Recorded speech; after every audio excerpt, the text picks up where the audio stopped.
Matty Mainwaring, welcome back to Stockport County Live, the first of 2020. Happy New Year, sir. Happy New Year, my friend. How are we?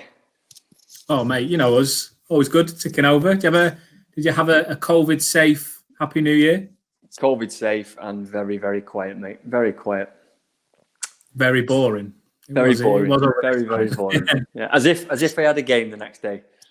But I didn't. Yeah, one of those days. Yeah. One of those days. Listen, we've been saying for probably the last 4 or 5 weeks now, let's not speak about West Ham because we don't want to keep speaking about West Ham. And then we have ended up speaking about West Ham. Oh, but today we actually can speak about West Ham because it's West Ham next. Yeah. We can let it go with both barrels, mate. No, it's going to be very interesting. And as we've said from day one, really, from the draw, we've got absolutely nothing to lose. It's ours. Spoiler alert, I spoke to former Hatter Louis Cavaco earlier today, who scored in the game last time County played West Ham in a cup competition back in November of 1996.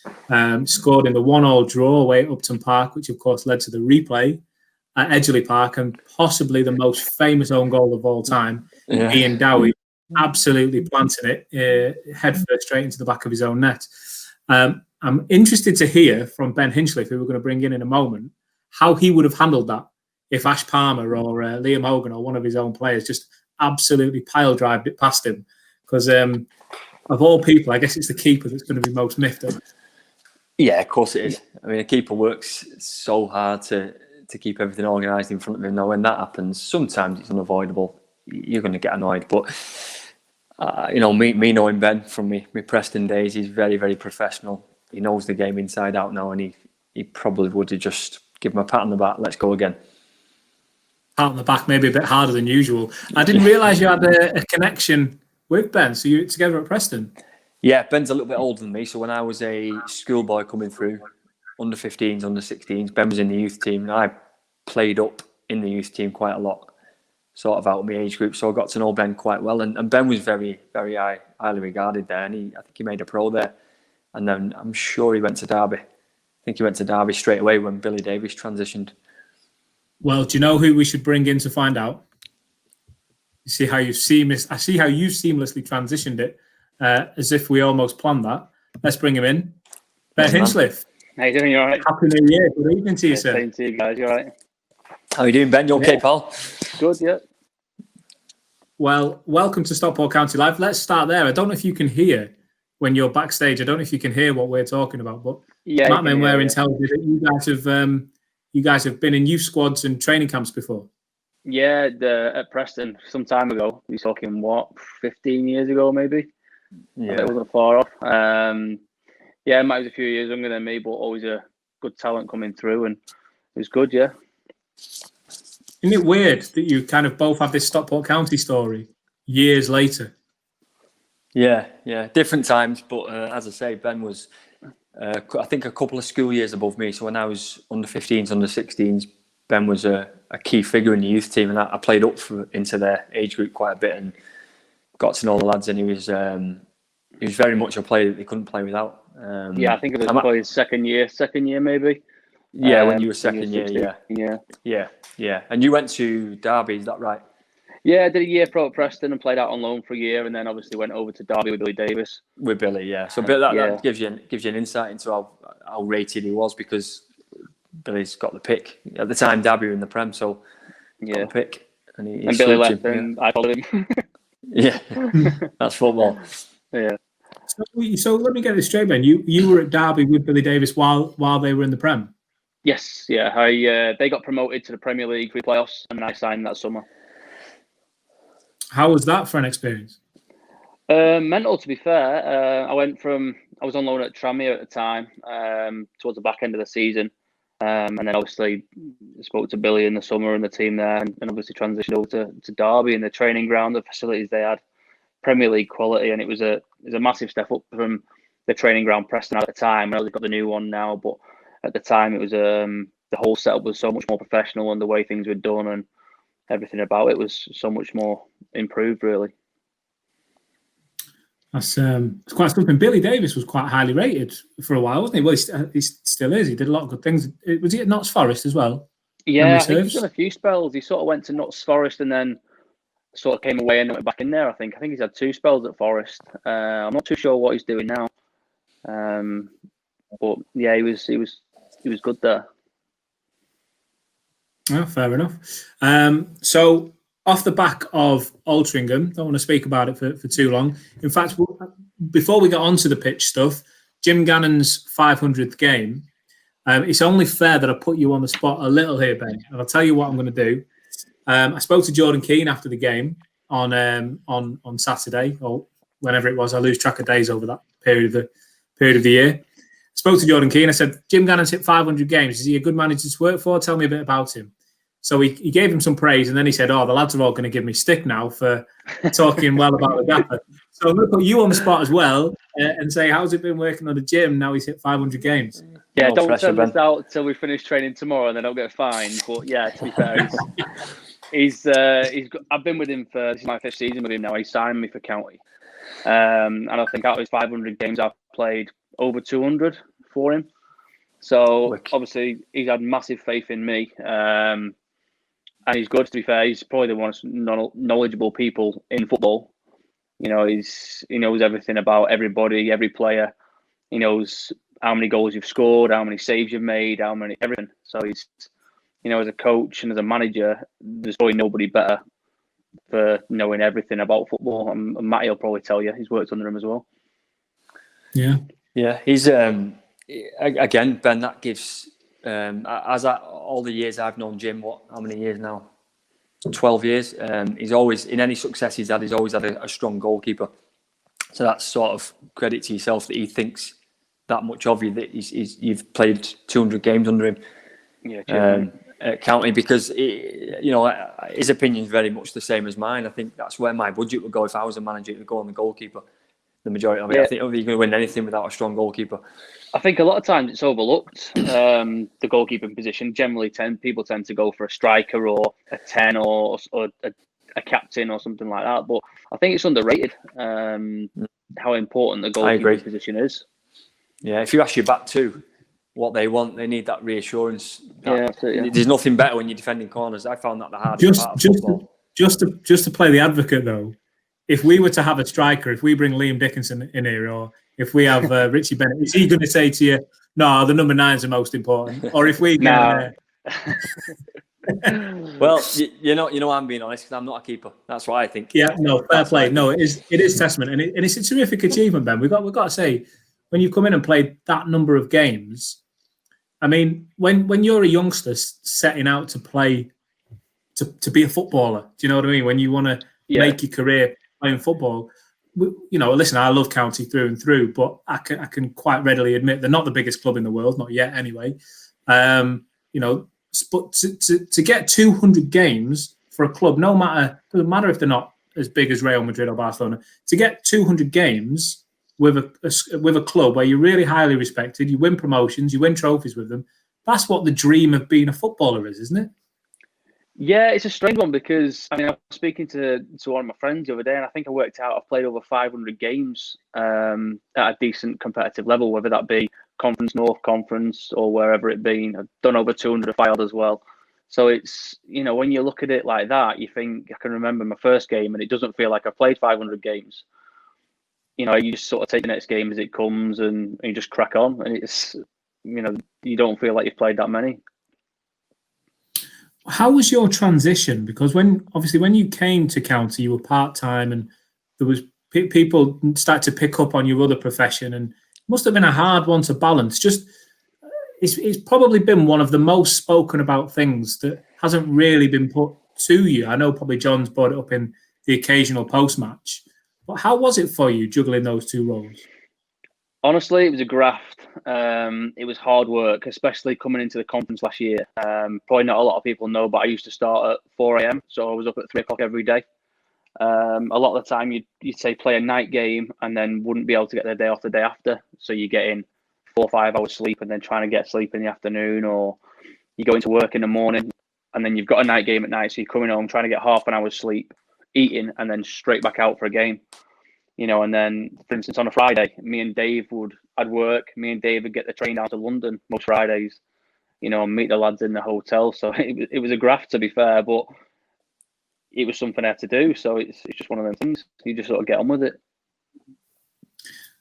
I mean, that's incredible. I struggle to balance 2 jobs, Matty. I don't know about yourself, but when you hear that kind of level of input, it almost, I can't think of many mistakes that you've made in a game, but it almost makes them forgivable when you know you're going. Don't say that when Monday coming.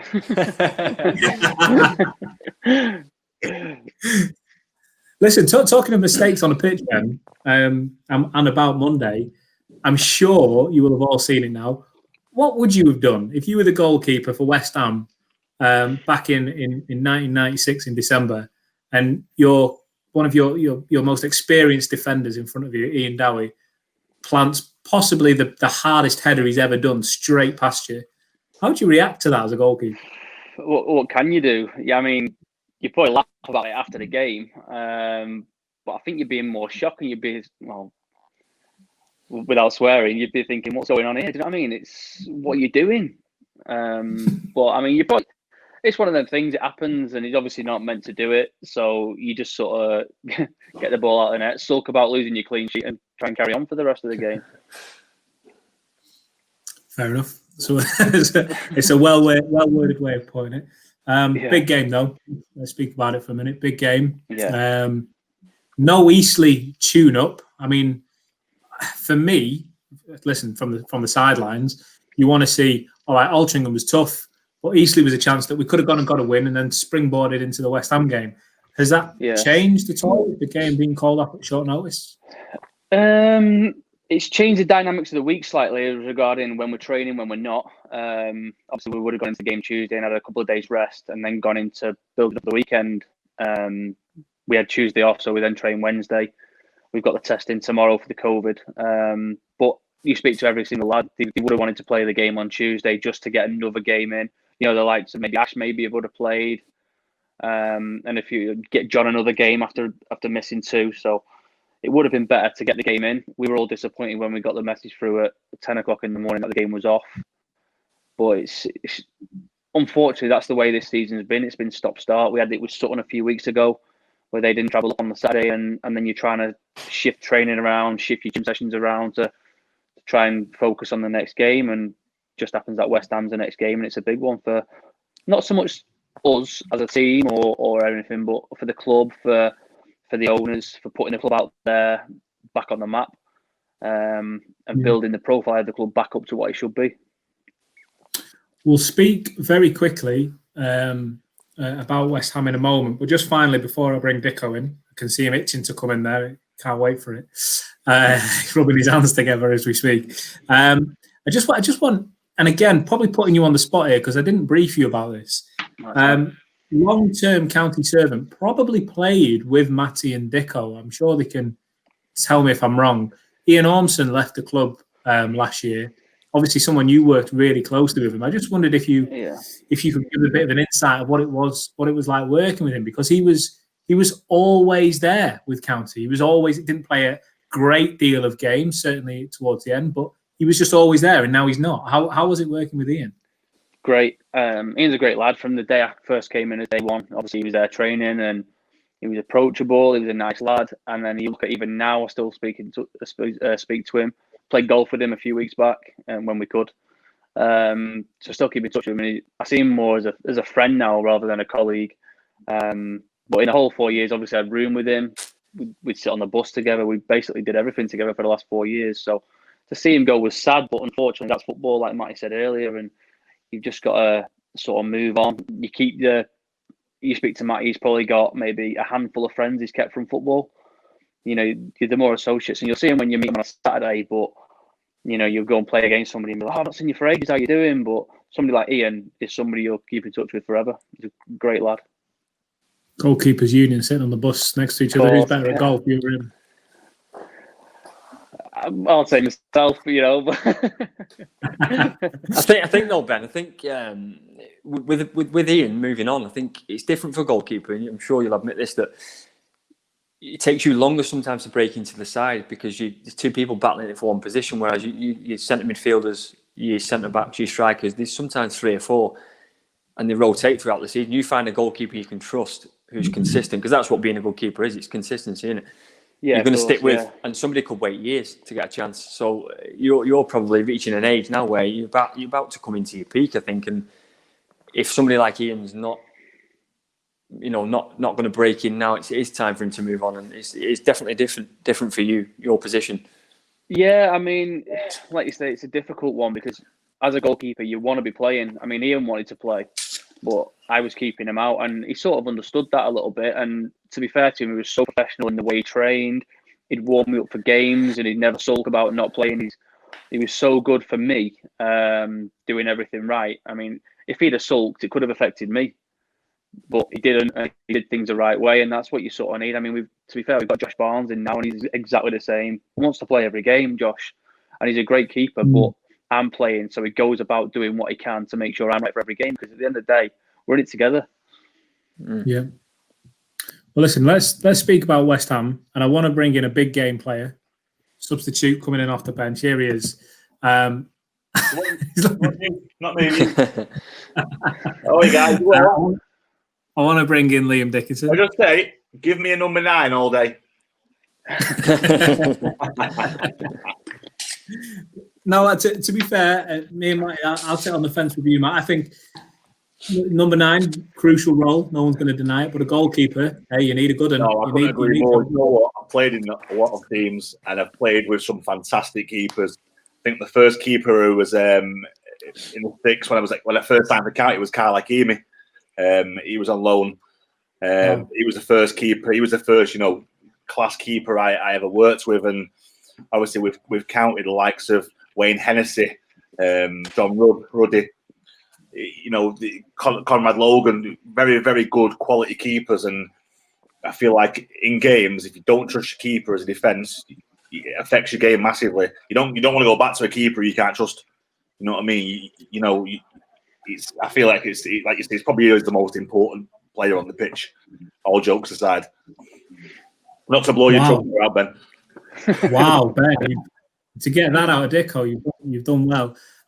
Listen, I'm conscious of keeping you too long, but let's just quickly go through this West Ham game. Dicko, Matty, you've both played in big games. What do you reckon it's like in that camp, building up to this one, and then Ben can tell us how close you are. Do you know what? I feel like it's more excitement than nerves. For me personally, I've had the cup games where I've drew. When county we drew Watford. At Brighton we played Villa away. Massive games with against quality players, and it's just it's a platform to show what you're capable of and what you can do. And I feel like just enjoy it and thrive off it. Yeah.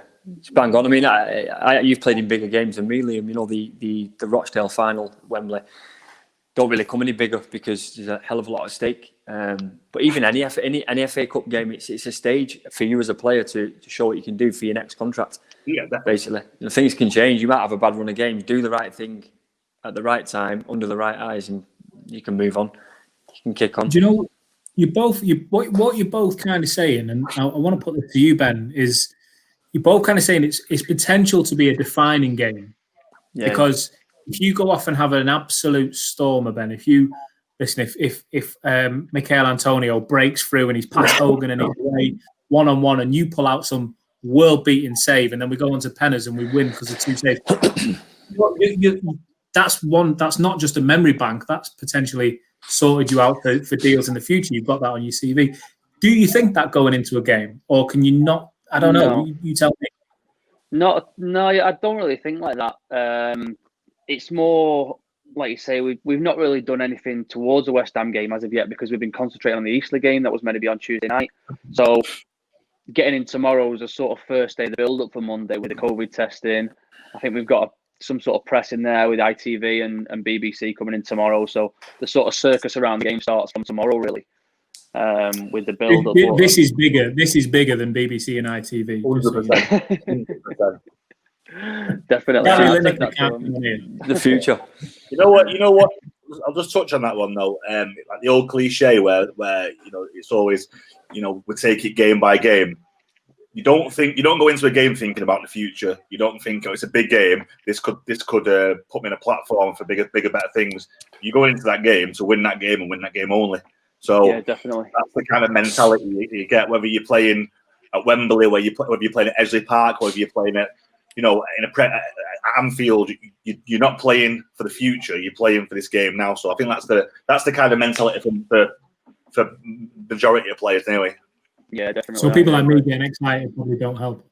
I mean, when we got the West Ham draw originally, I think we still had like 10 games to play before it.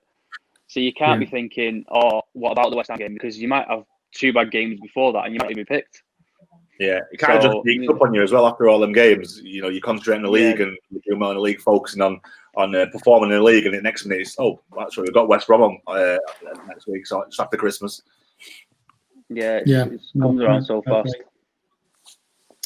Fair play. Well, listen, boys, what I want to sign this off before I let you go, Ben. If I'm not going to say anything, because I think I might see you on game day, Ben, so I'll save anything for them. But if you boys want to pass on a message of good luck or to the team or whatever, then I guess now's the time to do it, because we're going to let Ben go in a sec. Just enjoy yourself, mate. Best of luck. Do what you've been doing for the last 200 games, keeping clean sheets.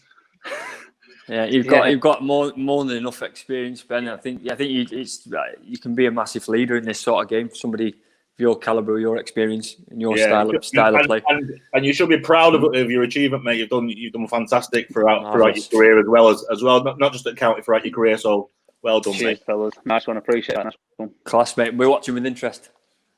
Yeah. Just finally, Ben. I said to Louis Cavaco, who scored in that tie all those years ago, said to him earlier today, could you imagine if the game was decided by a bullet header into his own net from one of the current West Ham centre halves? Wouldn't that just be a lovely little bit of fate on there? But who knows? Fingers crossed. Definitely take that. Now. Listen, Ben Hinchliffe, thank you very much for joining us, mate, and we will see you Monday for West Ham. All the very best. All the best, Ben. Keep it up, pal. Thanks, guys. Take care. See you later. Take it easy, mate. And then there was 3 boys. Ben Hinchliffe, as a goalkeeper, you hear listen, Liam, we said it over the summer. The Peter Crouch podcast may not be as big as this one. It may not be as insightful, but he does speak some sense on there. Yeah. And he always said goalkeepers can be a bit funny. They can be a bit weird. Oh, I thought, I think we can say it now. He's not here. I thought Ben was sound. I thought, he speaks really, really well. And he's obviously good at what he does. I feel like as the years have gone on, goalkeepers have become more normal. Back in the day, Keepers Union. Oh well, I mean, my first experience was James Spencer, and he wasn't a full quid regardless. I mean, just the things that he used to do in that changing room and on the team coach and stuff, I can't even repeat it because I don't know what age viewers we have. But honestly, it's just like, and then I went to like Derby, and I had Roy Carroll, and Stephen Bywater was worse, and it's like, are they all like this? Are they all angry? They're all angry. Angry and have zero. They've just got no boundaries. Yeah, no. My first experience with my dad.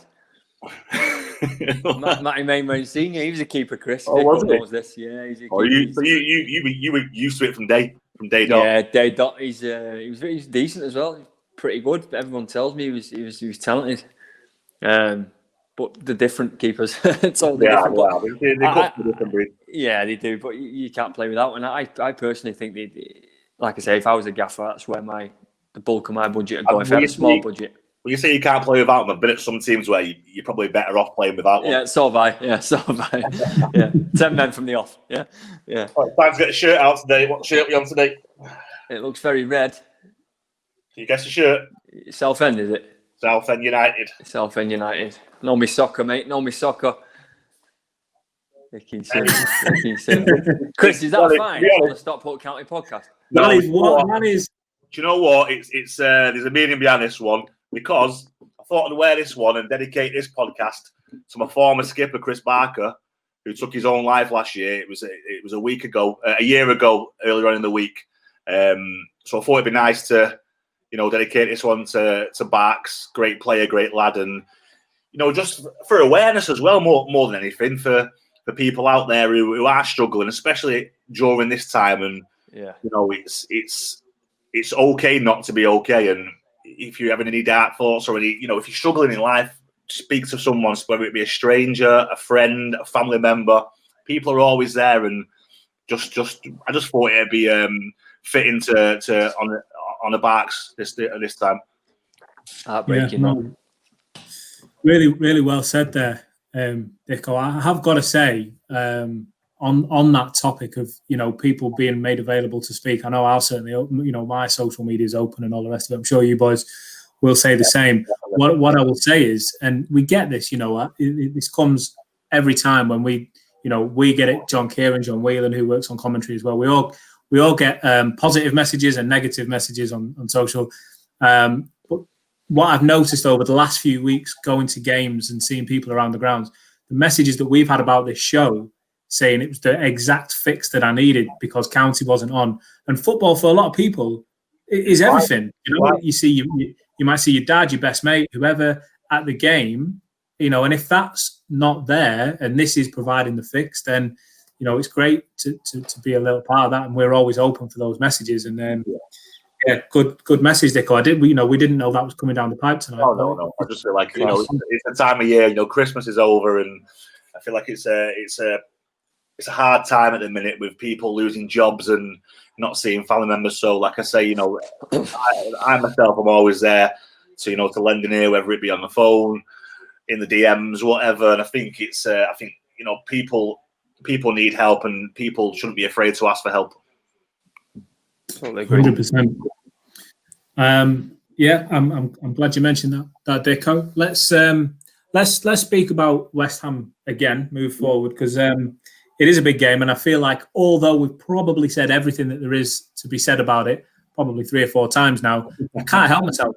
As a County fan, I am so excited for this game. It's a draw that every club wants, isn't it? You know, a Premiership team, and you know, people are saying, "Oh, you want Man United," but it's just as good, and it's a fantastic opportunity for the players to get noticed for the abilities that they have, and for what they've achieved. And you know, you look at the players, and we're talking about Ben and his 200 plus appearances for County. That doesn't happen very often. I mean, I've had over 200 appearances in my career, but that's like 11 different teams. You know, obviously you move around more as a striker, but to get that trust and that consistency, like Matty says, for a goalkeeper, it's difficult to find. So, you know, people like him, especially, should cherish these moments. You know, they've worked hard throughout the career for big games like this, and the club and the players and the staff and everyone involved at County should be excited like yourself, and you know, looking forward to it, and hopefully waiting for the draw for the next round. Well, the draw for the next round actually happens before the game. Before the game, yeah. So County are going to be in the 4th round hat, regardless that their name will be on the screen, on the BBC screens or whatever, come when the draw comes out. So that's quite, someone put it on social media. That's not happened for a long time, and you know, it's quite impressive to see. It's quite nice to see that County are going to be in that. And who knows? Does it give you a spur? Do you think? Let's say if we do get Man United at Old Trafford or whatever, you're walking out to that pitch thinking, one win away from. It could do, but it could also be a distraction for you. I think the job in hand. I think, but that's where your professionalism comes in. I think the lads, our squad in particular, experienced enough to know, people like Ben and Liam, when you were playing, and myself, experienced enough to know that you can't overlook anybody, and you certainly can't overlook West Ham. I get giddy, you know. I couldn't have that level of discipline. We all get giddy. Yeah. you rest it. Nice for the gaffer, you know, considering he was a West Ham fan as a young lad, I think, and yeah, you know, especially, you know, give it the week he's had as well of the, you know, 500 games in charge. I think it'd be fitting for you know, a cup upset. Dicko, let's speak about his 500 games for a minute, because I'm sure you have seen this on social in the last week or so.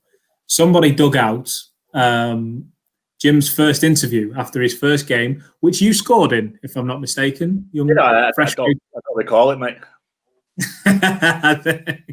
I was expecting you to come on wearing the shirt from that game. It was my first game. It was Jim's first game. I was expecting you to be wearing the shirt for that today. You know what? I don't think it's been normal, mate. It's a bit snug. We heard great words from Matty last week about working with the gaffer. What were your recollections and thoughts? Because he played a big part for you. He's played the biggest part for any manager I've ever worked with. We gave me my.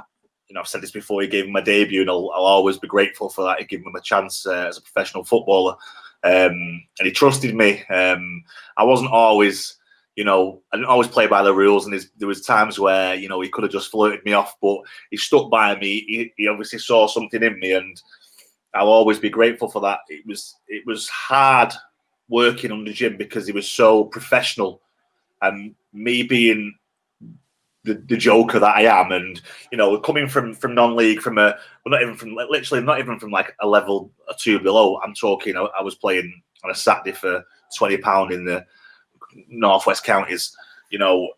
From that to that step up of professionalism, it was hard at times, and you're not just playing. You're representing yourself. You represent your team, your family, the supporters, the club as a whole. And he taught me a lot of. It taught me a lot about myself, really. Like I say, I'll always be grateful. I think he's a fantastic manager. He's probably one of the best out there in this country at what he does in regards to the dedication he puts in and the time and effort he puts into winning and building a team and building a winning formula. So I take my hat off to him. And you don't often see many managers that rack up that many games for one club. Not only as a player but as a manager as well, and that's just credit to him. And I honestly, hand on heart, I hope he gets the cup upset that he deserves. Yeah, he's one of the good guys. Listen, guys, just before we wrap it up, you got me thinking. Talking about social media before, somebody put on social media. I can't remember who it was, and even if I could know, I wouldn't give them the credit by saying the name. But somebody said Chris Ridgway asks a question, answers it, and then asks it again before he's finished speaking. Now, I need you guys to tell me that's not true. Give me a bit of reassuring. I don't think it is. And I might play on that a little bit now and say that I don't do it, but I'll let you answer the question for me. That's not true. Just a pal. No, mate. I think you sometimes explain what somebody's explained and not ask our opinions. I don't think it's a case of answering your own questions. I think you're just so enthusiastic and excited all the time. You can't help it.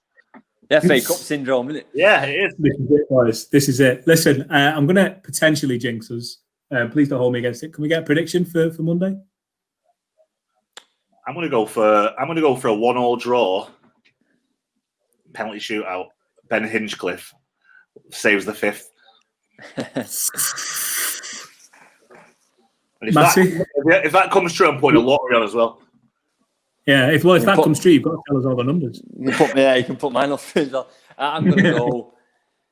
I'm going to say we're going to completely flank them and go 2-0 up and end up winning the game 2-1. So I think they're going to have it. They're going to have a spell. They're going to score in that spell, but it'll be too little, too late. That's my opinion. We're going to win the game 2-1. That would be the worst.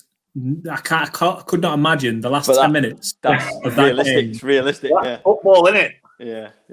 Oh, don't get me wrong. When the final whistle goes, I think I'll probably be crying. But for those 10 minutes, so much money on the line as well for the next round. So yeah, that's it for the club.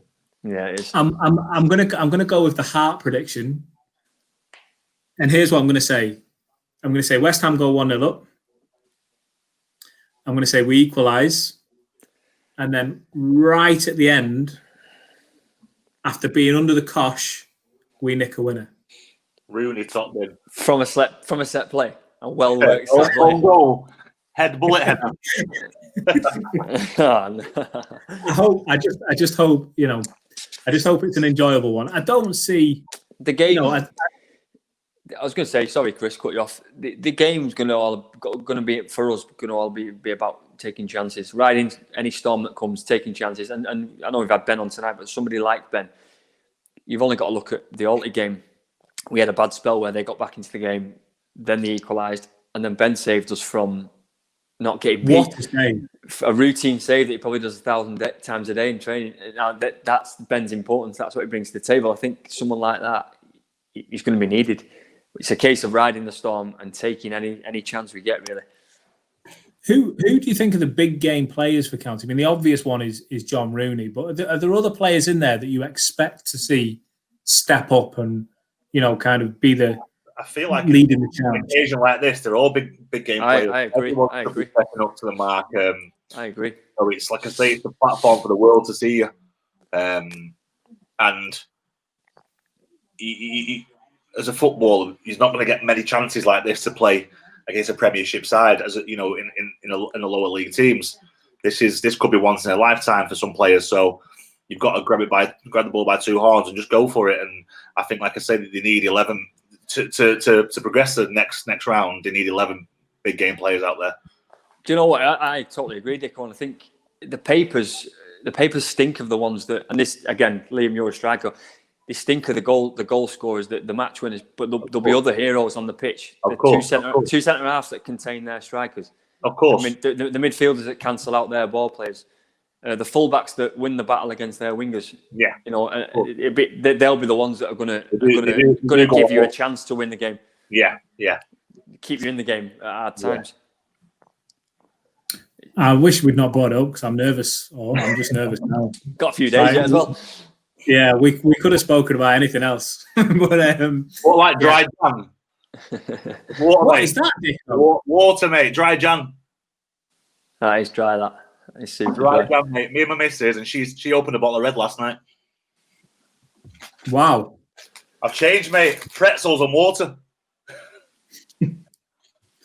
Wow, fair play. So that's not veganuary as well, is it? Oh, thanks, mate. I'm only human.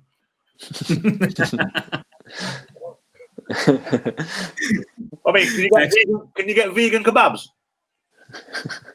Probably. From the kebab shop around the corner. New Year's resolution, get worse. Chips. Yeah, fatter. Yeah. Well, listen, boys. Next time we have one of these sessions. Hopefully, you can both join us next week. We will have to look back on one of the biggest talking points of the season so far. Hopefully, in a positive note. It's been a pleasure as always, and Thank you very much, Chris. Thank you, guys. Emotional. Pleasure to see you both. I don't always ask the question and answer it. You don't like that.